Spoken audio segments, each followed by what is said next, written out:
Rachel Holt for NESN.com. Welcome to our Fantasy Football Podcast. I'm joined by Adam Rank of NFL Media. Adam, as always, thanks for joining us. The pleasure, as always, is on this side of the phone. This is the highlight of my day, and I think we can pull back the curtain a little bit. Say this is filmed on Thursday, before the big game, before the Patriots went out and stomped the Texans and embarrassed them once again. But outside of that, actually, you know what? For me, this is more important. This is my Thursday right here. Well, I told you this is usually the best part of my Thursdays too, is talking to you. But unfortunately, today I am going to the Pats game, so it takes a little bit of a backseat. It's still very enjoyable to speak with you. You did tell me it's Taco Thursday, though, in your household, so this was kind of up there, I guess. It's a big day for me. Yeah, I think it's cool. You know what? Listen, you're going to the game. I understand they're going to have those color rush uniforms. It's going to be awesome. I might feel the same way if I was in your shoes, but I completely understand where you're coming from. All right. Well, regardless, very happy to be speaking with you, especially because you're kind of a big deal. I know you're a very humble guy and you would never brag about yourself, but we can do it. You can find you on Fantasy and Friends on the NFL Network. It's very cool. Not including yourself, you also get some big names on that show. So any recent cool people to come on the show? Oh, my gosh. We just had one of New England's favorite sons from Providence, Rhode Island, Derek, the winner from Big Brother 16, which, and if you're a fan of that show, it's a huge thing if you're a fan of that show. And he's like super nice, super humble and knowledgeable and everything. And he was on, and I thought it was a cool thing. I dropped a Julie Chen, but first, and felt like that was the highlight of my broadcasting career. So it's been pretty cool. And we got Michael Rappaport on Friday, depending on when you're listening to this. Either he was on or he's going to be on. And if this is in front of that, I would hope that you guys would tune in because it's going to be a lot of fun. You know, he's a New Yorker. I get it. I understand there could be some heat there, but we can all admit that he's a fun guy. We can all get along. You're an LA guy, and we still get along with you. See? You're not problem. A prima donna like they say. Well, you guys understand that Kobe's the best of all time, so that's why we get along. This is true. Why am I trying to ruin this? Yeah, right from the get-go, all the listeners that were here, they're no longer here. That airs at 6 p.m. Eastern Time. Is that correct? That is correct. All right. Very cool. Well, Adam, we're on to week 3 of the fantasy football season, or the NFL regular season, but more importantly, the fantasy football season. And we have a lot of questions. Week 2 is all about the injuries to running backs. Adrian Peterson underwent knee surgery this morning for a torn meniscus. He will be out several months. Danny Woodhead is done for the season with a torn ACL. Arian Foster suffered a groin injury. Looks like we'll see him in probably 2 weeks. So at this point, who are some running backs you're looking at to pick up the slack in week 3? Well, I think a lot of people are going to make the obvious. Jonathan Stewart is another running back who's out too, is that you go for guys like Matt Asiata, Jerick McKinnon, Cameron Artis-Payne, and Fozzie Whitaker, and they're fine. I think they'll be okay. But I'm going to look a little bit deeper. We're going to be a little bit more speculative here. And here's a guy that I want everybody to get on board with right now. We talked about him on Fantasy and Friends last week. Now he's come into prominence a little bit more, but should be available hopefully on your waiver wire. And it's Dwayne "The Rock" Washington of the Detroit Lions. And I know that The Rock's real last name is Johnson in the WWE. I get it. Okay, his first name's Dwayne. Let me have some fun. I want to drop a people's elbow. So have a good time with that. But it's funny because this is the thing of where the running back position is now, that a guy who's going to get 12 touches is suddenly gold. Like, this is somebody that we're raving about, where 5 years ago you would never consider picking up a player of this ilk. But you know what? He's come into prominence. He's going to fill the role that is vacated by Amir Abdullah, who's out with an injury.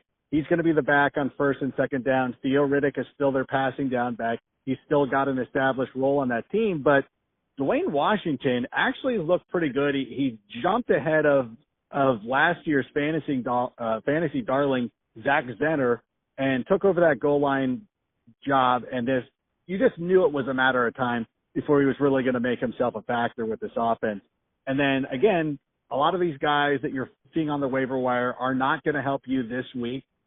But if you look into the future, somebody like Jordan Howard, who played in that terrible Monday night game, and I don't blame anybody on the East Coast who went to bed at halftime and didn't want to watch the end of that. That's fine. That's what I do.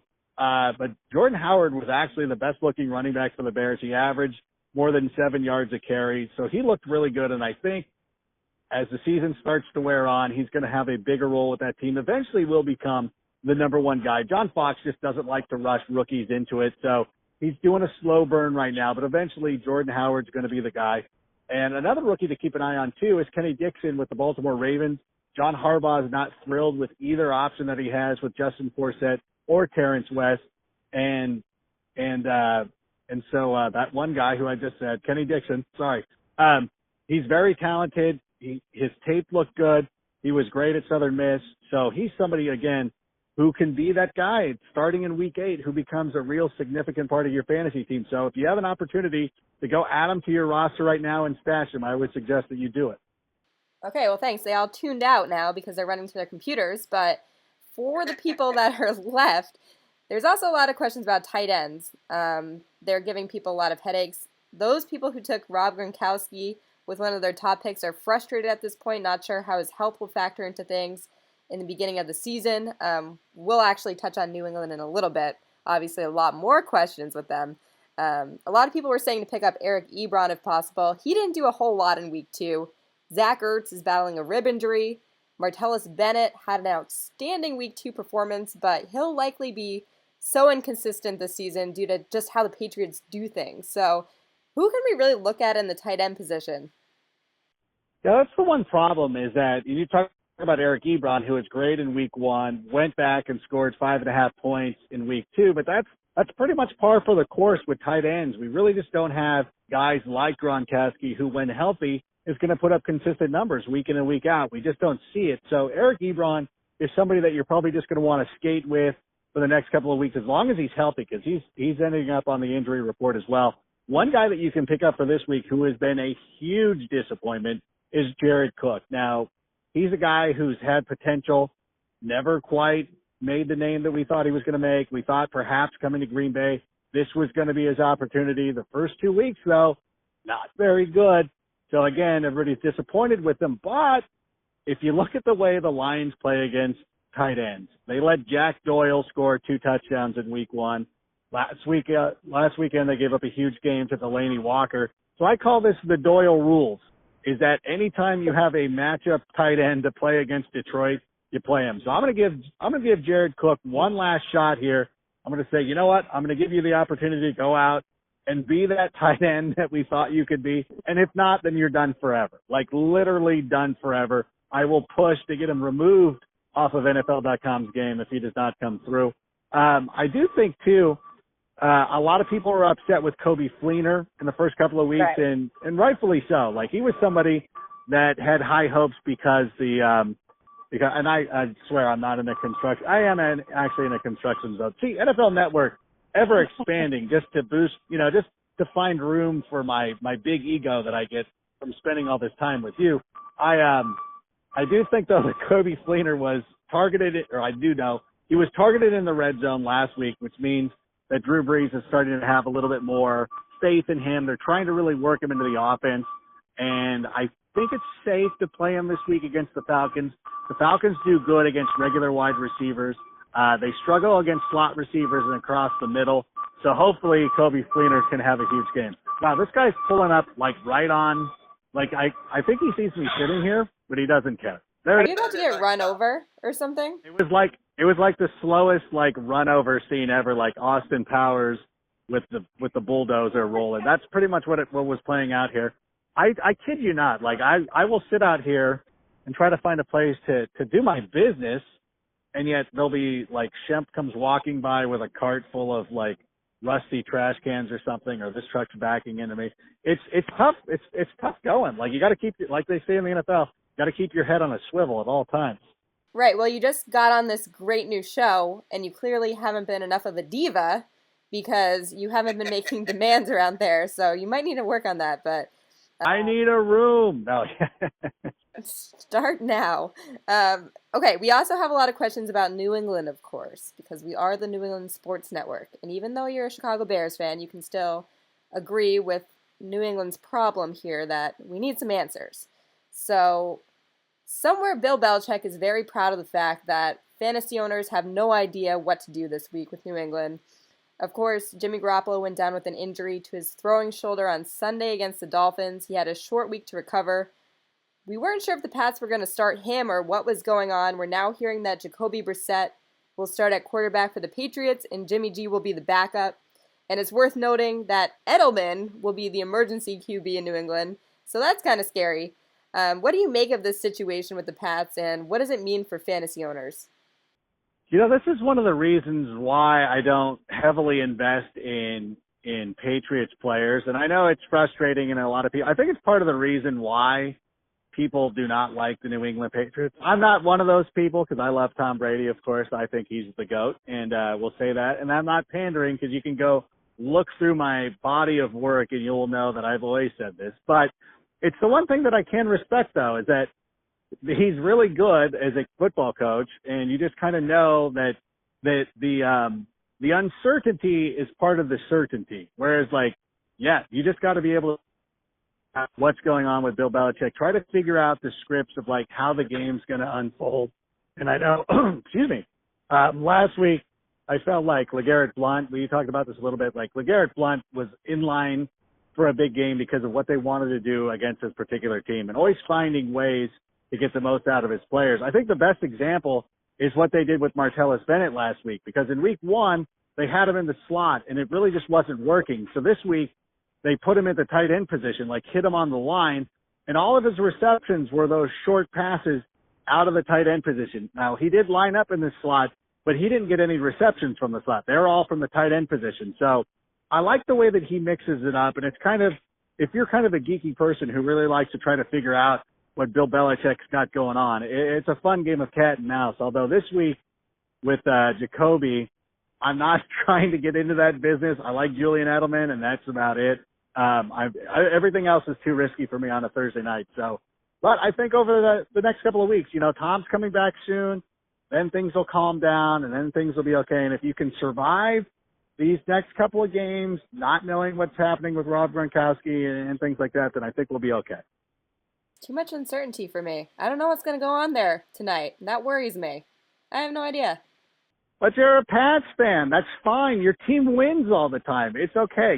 You'll sacrifice the fantasy glory just to have your team win all the time. I would happily have that problem. I would literally trade that for anything. I can't play my favorite players in fantasy. That's fine. My team wins all the time.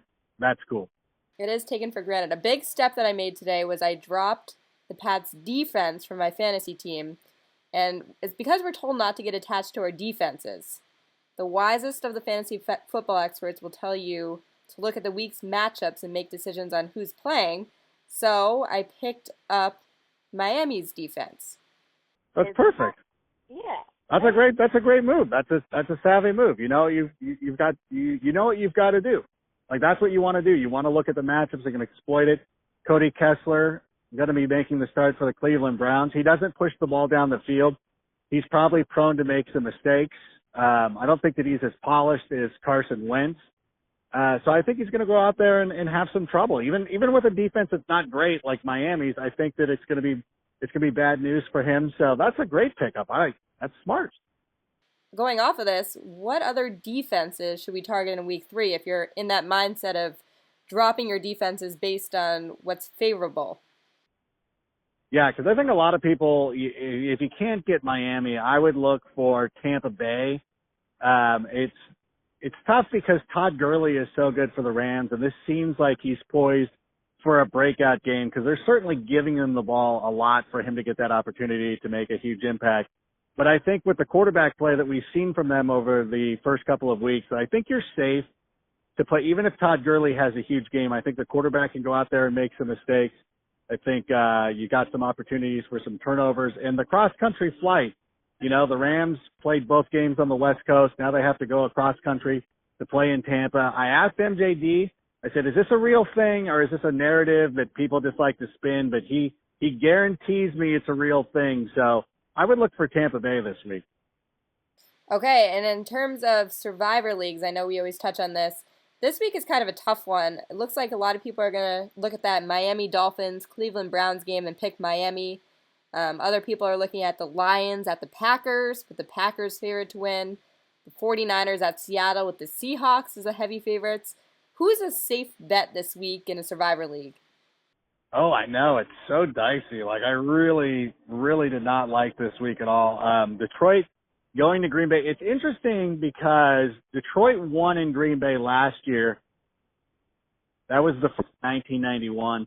And Detroit probably should have swept Green Bay last year because, of course, Aaron Rodgers pulled out that stupid miracle play or whatever, won that game. So they should have been swept. Rodgers didn't really have a great, because you take away that 61-yard touchdown bomb, and Rodgers would have been in line for like 212 yards and a touchdown. So it wasn't playing great.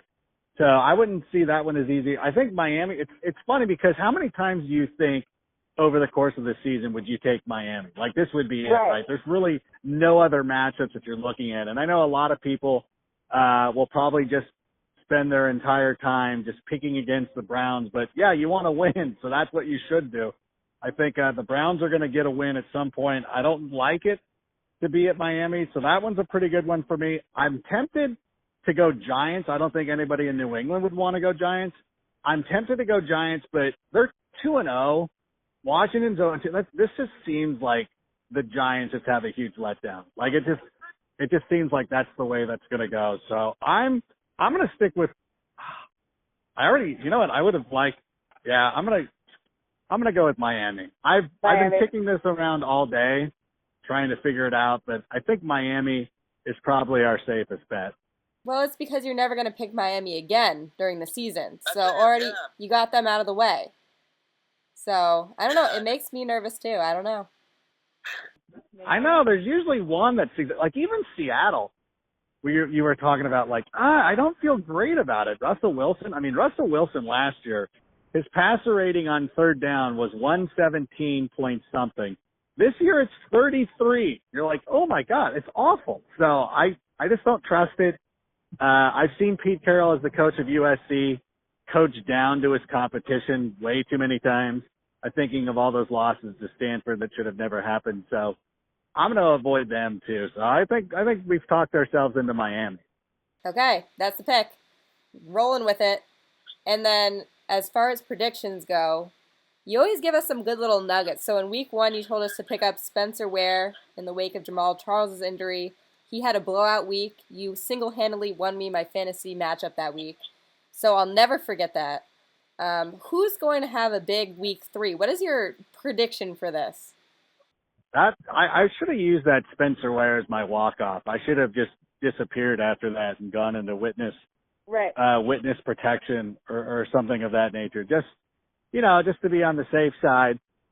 It's a funny week, though, because it's really, looking at it, it always seems like there's one guy who stands out, who you look at and just kind of think like, oh, this is the guy who's going to have a breakout. And I don't want to go too chalky because I think Odell Beckham Jr. is due for a huge breakout game. I don't know if Eli Manning is the kind of quarterback who really wants to do right by his receiver, because I would have looked at it last year after what Josh Norman was trying to do to Odell Beckham Jr. And then I would be, as a quarterback, I would be offended. And I would be like, you know what, I want to make sure that this kind of stuff doesn't happen again. And I would go after, Odell and really try to get him going. But I really, if I had to make one pick, I know I'm actually stalling now. I think, this is it. This is the one that I'm going to do. This is the one. I feel good about this guy. I talk about him each and every week. I've been a huge fan of his ever since he was at the University of Oregon. I think Marcus Mariota has a huge game this week going up against Oakland. The last 2 weeks, Oakland has given up more than 500 yards in back-to-back games. This is the first time in franchise history that that's ever happened, which is unbelievable for me to believe because Oakland's been terrible for the last decade? Ever since you guys ended the Oakland franchise, which thank you, by the way. And this is why you can tell that my sincerity with my love for Belichick and the Patriots is that you pretty much ruined the Oakland Raiders with the Tuck Rule game, which to me was probably the greatest thing I might have ever seen as a football fan. But whatever. That's true. Like, it's one of those things, like, kids, like, you have to explain to kids, like, oh yeah, there was this play, and there was a time. It's got to be weird for people who are like, hey, there was a time when New England wasn't the best football team, like, where it was automatic, where you see all these teams come and go, but like New England's good every year. And it's like, and now it seems like sometimes Bill Belichick just turns the game onto all Madden mode and tries to see if he can raise the level of difficulty, because they still go out and win. Like, they started Jimmy Garoppolo, who I like, still win. And now Right. Jacoby's going to be the starting. I'm so hesitant to say his last name because I swear to you, every time I always say Brisket, and I'm trying to teach my So mind not to say tempting. that. Right. But the thing is like, they'll end up listen, this could end up blowing up in my face, but I feel confident. Like, they'll beat the Texans, and everybody will be like, what? What's going on? And it's like, but it's Bill Belichick. Like, this is what happens. He beats everybody.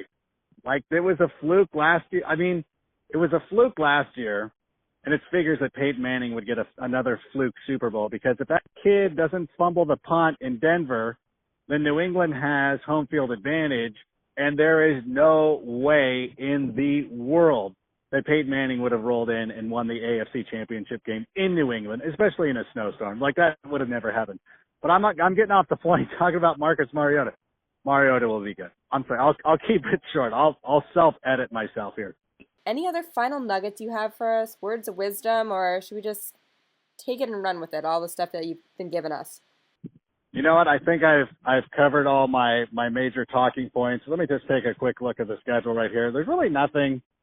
It's a weird week. Like, it's really like putting together all my columns and everything and just trying to figure it out. It's like every once in a while you get these weeks where you're just like, there's not. I'm excited for the Green Bay Detroit game because for whatever reason, I have so much action on the Lions all over the place. I've got Stafford on a bunch of teams. I have Marvin Jones Jr. everywhere. So, but other than that, that's it. Go get Jordan Howard, Dwayne Washington. Evan Silva of Roto World actually said the other day too, he piled on this Dwayne Washington business by saying this guy could win you your league. And I'm like, yeah, I'll take that. So that's what I got for you. So that's a good one. And that's it. And as always, thank you so much for having me. This is always a pleasure. All good stuff. And depending on what happens in the game tonight, this may have been the favorite part of my Thursday. I don't know yet, but it could have very well been. I say even with the Patriots win, for me, this was still the highlight, with the Taco Thursday coming in a close second. But again, always a pleasure. Okay, thanks, Adam. You can follow him on Twitter at Adam Ray.